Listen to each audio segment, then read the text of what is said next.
두 번째, 박지원과 홍준표 사이에 무슨 미략이 없는 것 아닌가 하는 게 지금 정치권에 떠도는 이야기입니다. 지금 박지원과 홍준표 간에는 아까 얘기도 나왔지만 그 박지원과 조성은 자리에 홍준표 측 캠프 참모가 동석했다는 얘기도 있는데 뭐 그쪽에서 물론 부인하고는 있습니다만은 우리가 아닌 때 굴뚝에 연기가 날 리 없다. 나중에 보면 뭔가 그 짝에 동석을 안 했더라도 식사 자리에 어디 무슨 32층 안가에 있었다든가 뭐 여러 가지가 있을 수 있는 가능성이 있어요. 그중에 9월 1일에 홍준표 후보가 동아일보와 인터뷰를 합니다. 거기에 보면은 자기가 집권을 하면은 민주당 사람으로 총리를 세우겠다. 네. 그래서 처음에는 다들 참 통 크구나. 그랬는데 이 내용을 가만히 보면은 영남 대통령 호남 총리를 염두에 두고 있는 것 아닌가. 말하자면 박지원과 뭔가 연대 가능성을 열어두고 있는 거 아닌가 그런 생각이 들어요. 특히 잘 아시다시피 박지원 국정원장이 총리를 그렇게 하고 싶어 했습니다. 국정원장 가기 전부터. 예, 본인이 박지원... 그때 당선이 됐더라면 지난 총선에서 자기가 국회의장은 할 수 있다고 생각했는데 떨어졌어요. 그럼 뭘로 마무리냐? 총리라고 생각했어요. 거기에 지금 홍준표가 혹시 파고든 것 아니냐. 두 사람 아주 또 가까워 형님 동생 하면서요. 네, 이제 정치를 잘못하면은 정치 공작으로 마무리하게 되죠. 네. 이제 그런데 제가 생각할 때는 이렇습니다. 지금 이제 그 문재인 정권이 6개월 남았지 않습니까? 예. 6개월 남았는데 지금 그 국정원의 직원들이 사기가 어떨까 한번 생각을 해보십시오. 이게 지금 도대체 국정원이 이게 기강이 규율이 윤리가 다 땅에 파묻혔구나. 예. 무슨 조성은인가 누구 하는 여자가 그냥 공간을 들락날락하고 그다음에 국정원장하고 만나서 그냥 호텔에서 밥을 먹고 이것이 정치 공작에 그냥 근접해 있지 않습니까? 이제 그러니까 야, 이 공무원들은 그리고 지금 수행하는 분들과 이런 분들은 다 알고 있어 지금 이 내용을. 우리가 하는 얘기가 맞는지 거기 하는 얘기 다 알고 있어. 알고 저 있죠. 사람이 몇 시에 오고 어디가 누가 먼저 와서 기다리고 뭐 어떻게 들어가고 출입하는지 다 알고 있단 말이에요 지금. 수행원들도 있고 비서들도 있을 거 아니겠습니까? 직원들이 다 봤단 말이에요. 그러는 지금 상황이기 때문에 이것이 이제 만약에 그 사실이라면 그 사실대로 드러나게 돼 있습니다 지금 이제. 그런데 이 문제와 관련해서 우리가 좀 유의미한 발언들이 있었습니다. 이 처음에 X파일이라는 거 있을 때 말이죠. 예. 지금도 X파일이 누가 만들었는지가 명확하지 않지 않습니까? 그때 송영길이가 한 얘기가 있죠. 그것이 아주 굉장히 중요한 얘기다. 예. 지금 생각해보면. 송영기가 말하기에 그 X파일 그런 내용들은 지금 홍준표가 제일 많이 갖고 있어. 거기 가서 물어봐. 그래서 우리가 야, 저 사람이 저 사람들이 민주당 사람들이 막 사람 잡는구나 그렇게 생각했단 말이야. 거기 한마디 더 있습니다. 경선 때 그 가만히 있겠어? 거기서 다 터져 나올 거야. 그렇게 얘기했어요. 그런데 딱 터져 나오잖아요. 그럴 때 그것을 누가 수집했냐 이게. 누가 이것을 드라이브했냐. 누가 장성철한테 줬냐.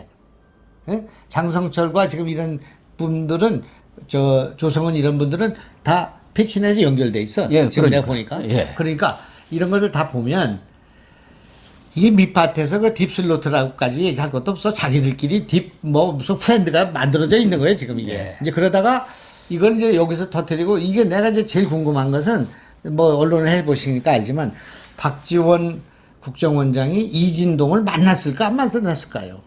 아니면 박지원 장관이 저 국정원장이 이진동하고 통화를 했을까 안 했을까요? 저는 했다고 봅니다. 만났는지 안 만났는지는 모르지만 적어도 소통이 있었다. 왜? 박지원 국정원장은 정치인 때도 정치부장, 사회부장은 늘 언론인 관리를 해왔기 때문에 이진동하고 모를 리가 없습니다. 이진동이 지금 진도는 아니고 어디 전남 어디입니까?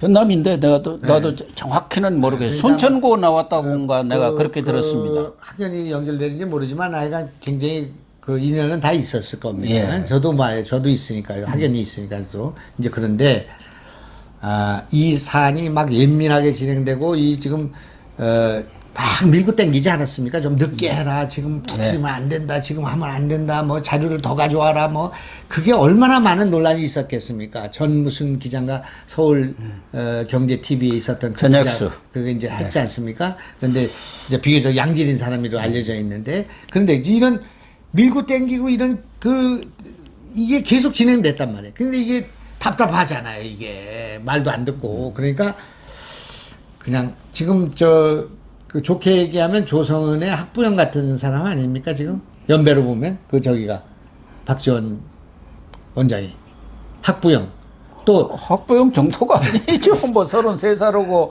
지금 80살 아닙니까? 그렇지. 그런데 근데 뭐 수양딸이라는 거 보니까 우리 여기서는 그냥 좋게 수양딸. 수양딸은 뭐 별 문제가 없으니까. 정치적 이게. 수양딸이라는데 그것도 그렇지 않습니까? 페이스북에 써놓은 글로 보면 그거보단 조금 더 녹진녹진해. 예? 이진동은 나주 출신이랍니다. 선생님 보십시오. 1,300명이 들어왔습니다. 지금. 예? 많이 들어왔네요. 그런데 지금 홍준표 후보는 유일하게 지금 나홀로 윤석열을 비난하고 있어요. 조성은이를 어떻게 보면 역성든다고 할 수가 있어요. 조성은이의 이야기를 홍준표는 지속적으로 뒷받침을 하고 있습니다. 집권 여당이 공범 프레임에 넘어가면 바보가 된다. 정치 공작은 무슨 정치 공작이냐. 배째라식으로 나온다고 끝날 일이 아니다. 윤석열은 당을 떠나면 그만이다. 이런 말들이 지금 민주당 얘기입니까? 국민의힘 얘기입니까? 국민의힘 유력 대선 후보가 이런 얘기를 하고 있는 것은 바로 조성은의 이야기를 뒷받침해 주는 것이고 그 뒷배로 있는 박지원 얘기를 뒷받침해 주는 거예요. 박지원은 모든 민주당의 지금 후보와 당원들은 윤석열을 떨어뜨려야 정권 연장이 된다. 그거 이해가 하나 있고요.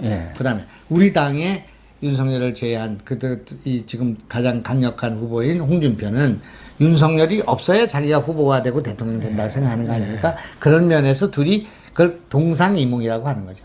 동상이몽. 네? 아니 그러니까 그동안 유승민 전 의원 같은 경우도 상당히 윤석열 후보를 견제를 했지 않습니까? 그러나 박지원 사건이 나니까 탁 이건 아니구나. 그래요. 이거는 우리 국민의힘 전체를 무너뜨리고 자칫하다가는 저쪽에 그러한 공작 사주 의혹에 넘어가겠구나. 이러니까 당장 박지원을 해임하고 수사하라고 나서자. 최재형 감사원장 저는 조금 그동안 실망을 했었어요.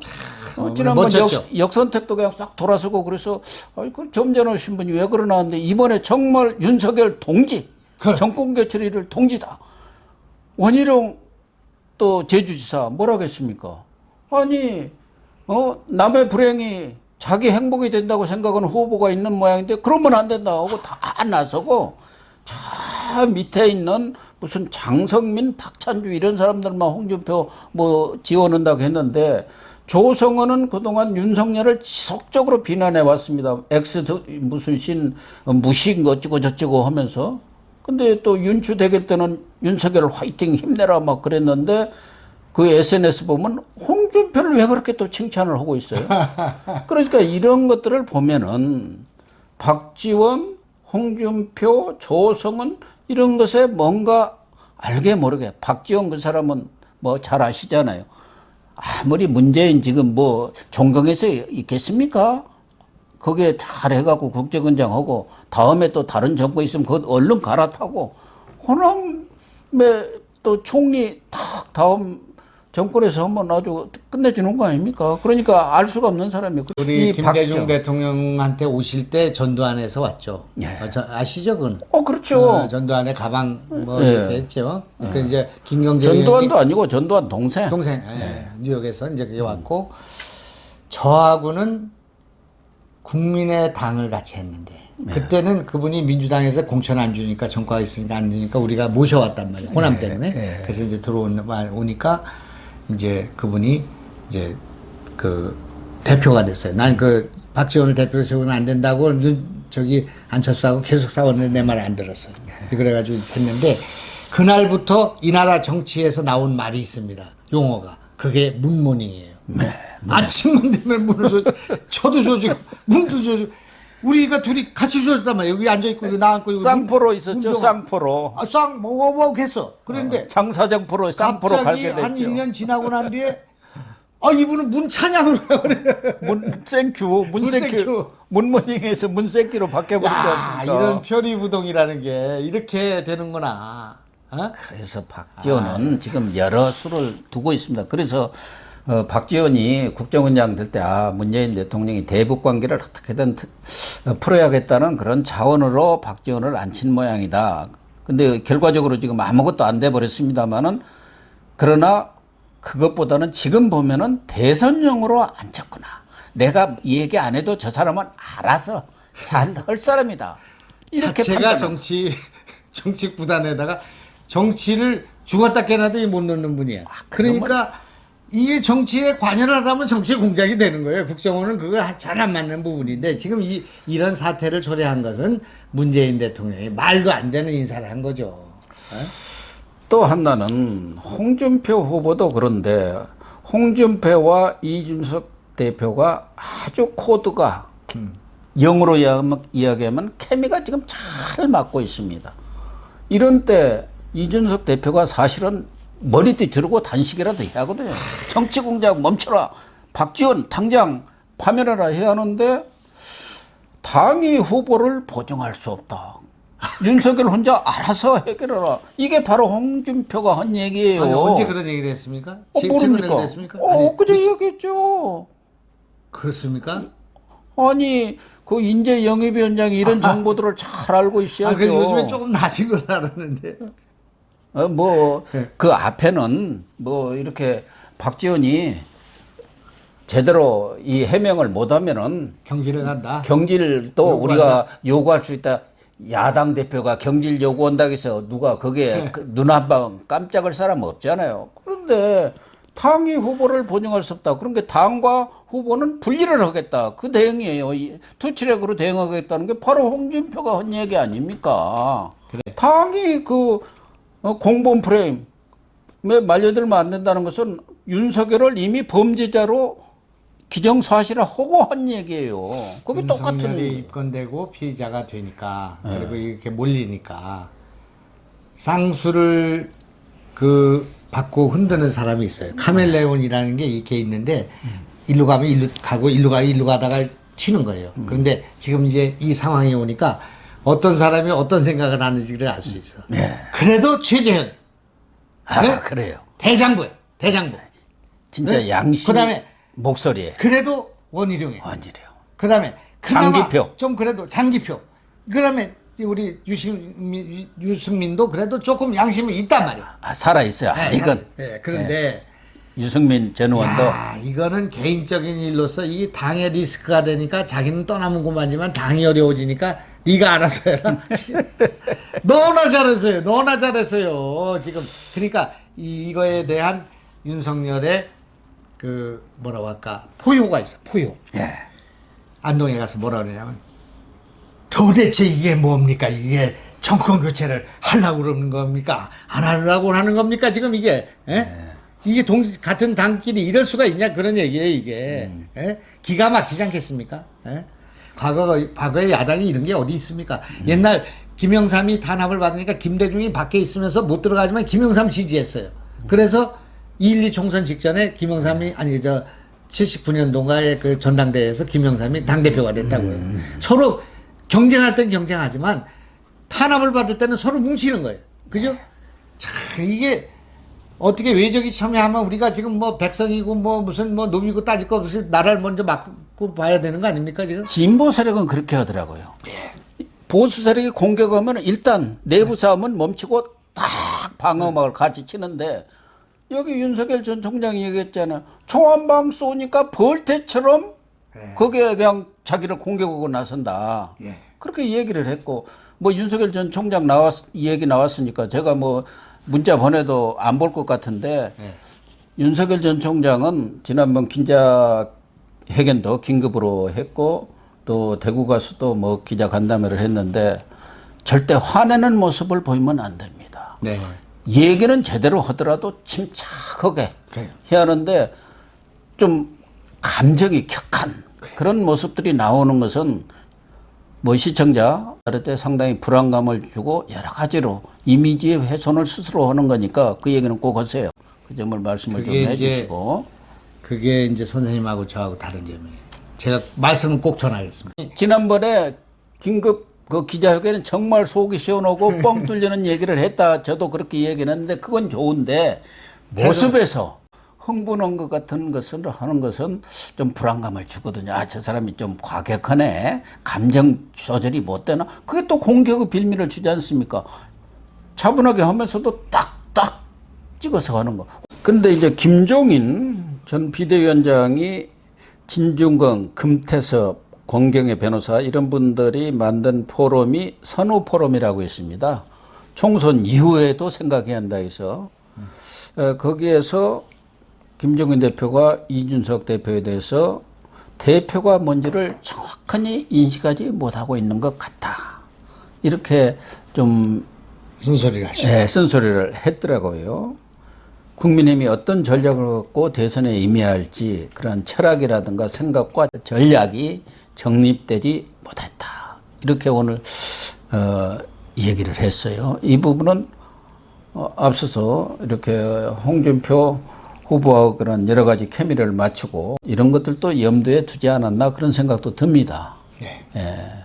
그래서 김종인 대표 코멘트는 어떻게 보시나요? 뭐 기본적으로는 여러 가지 조언을 지금 현재 당에 대한 우려, 걱정도 있고 당 그 지도부가 지금 이제 후보에 대한 지원이라든지 원무라든지 이게 부족하다 그런 것들은 다 좋은 것 같은데 윤석열이 이제 여기 들어가서 5개월을 허송세월했다. 파리 때가 뭐 많이 꼬였다. 뭐 그런 그러니까 얘기는 그거는 이제 언제나 정치는 사실 파리 때는 좀 꼬이는 법인데 그리고 너무 부정적인 생각을 하시는 거 아닌가. 그러면 윤석열이 지금 당 밖에 있었으면은 또 그것대로 어려운 점이 있지 않겠습니까? 그래서 지금 현재에 대한 진단에 대해서는 또 받을 건 받아들여야 되지만 너무 부정적인 시각과 너무 단정적인 사고는 좀 문제가 있는 거 아닌가 그래서. 예.